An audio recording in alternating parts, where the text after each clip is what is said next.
துலாம் ராசி அன்பர்களுக்கு ஜூன் 15 21 தேதி வரைக்கும் உள்ள பலன்களை கிரக பாவக சுபத்துவ பாவத்துவ கோட்பாடின்படி பார்ப்போம்ங்க.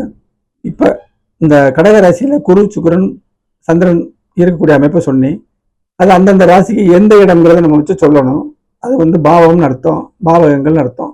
துலாமுக்கு 10ஆம் இடம் சொல்லிக்குது. வேலை தொழில் ரெண்டையும் எடுத்துக்கலாம்.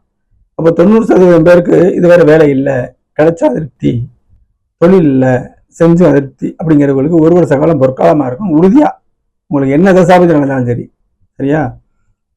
அப்படிங்கிற அமைப்புல இது இருக்கும். இந்த வாரம் சந்திரனை சொல்றோம்.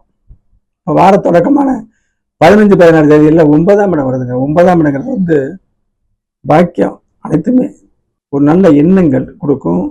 ஒரு சத்தான இடம். ஒரு ஜாதகத்துல 5, 9 மிக அதிர்ஷ்டசாலம் சொல்றது.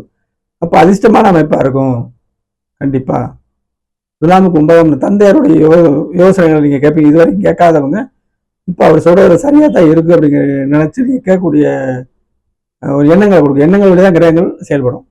தெய்வீக காரியங்களை நிகழ்த்தக்கூடிய அமைப்பு வரும். அப்படி அடுத்து பார்த்தீங்கன்னா 17, 18 10ஆம் இடம் வருது. ஒரு வருஷ காலம் உங்களுக்கு வேலை தொழில் நல்லா இருக்கும். அதுக்குடைய தொடக்கம் இந்த வாரம் இருக்கும். சந்திரன் ஒளியாகத்தான் நம்ம ஜோதிடத்தை புரிஞ்சுக்கிறணும். சந்திரன் சுக்கிரன் நகன்ட்டா கூட 10ஆம் இடத்துல ஒரு வருஷம் அந்த வெளிச்சம் இருக்குல்ல, ஹை பவர்ல குரு பகவான் நல்ல வெளிச்சம் உச்சமா இருக்காருங்க. சுபக்கிரகங்கள முதன்மையான கிரகம் உச்சமாகுது. இங்க துலாம் ராசிக்கு குரு ஆகாதவர்னா கணக்கெடுக்கப்படாது. நல்லா இருக்கும் தொழில், அவ்வளவுதான். 10ஆம் இடத்துக்கு வராரு. அப்போ தொழில் இந்த வார தொடக்கமான அமைப்பில் உங்களுக்கு நல்லா வரும்னு சொல்லிடணும். பிரயோஜனமான தொழில் இது வரைக்கும் பிரயோஜனம் இல்லாம இருக்கா, இப்ப பிரயோஜனப்படுற தொழில். இந்த ஒரு வருஷ காலத்துக்குள்ள நம்ம ஜெயிச்சுக்கலாம். காலத்தை வச்சு நம்மளுடைய முன்னேற்றத்தை நம்ம அமைச்சுக்கிறணும். நம்ம என்ன அமைக்கிறது, கிரகங்கள் அதுக்கும் கிரகங்கள் அனுமதி வேணும். அப்படிதான் நான் சொல்லிடுறது. இப்போ 10ஆம் இடம் உங்களுக்கு கர்மம், நீங்க செய்யக்கூடிய செயல்கள் அனைத்தும் சிறக்கும் அப்படின்னு சொல்லிடலாம்ல. கடைசியில் பார்த்தா 19, 20 11க்கு வராரு.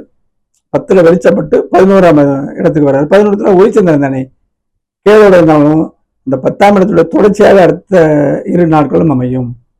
லாபங்கள் கிடைக்கிற அமைப்புல உங்களுக்கு இருக்கும். ஏன் சொல்றேன்னா, இந்த 10ல் இருக்கக்கூடிய குரு வருஷம் பூரா 2ஆம் இடத்தை பார்த்துட்டு இருப்பாரு. இந்த 2ஆம் இடத்துல வெளிச்சம் உங்களுக்கு துணை புரியும். 2, 11 டச் ஆகும் அப்படிங்கிறது. வார கடைசி 12ஆம் இடம் செலவுகள்.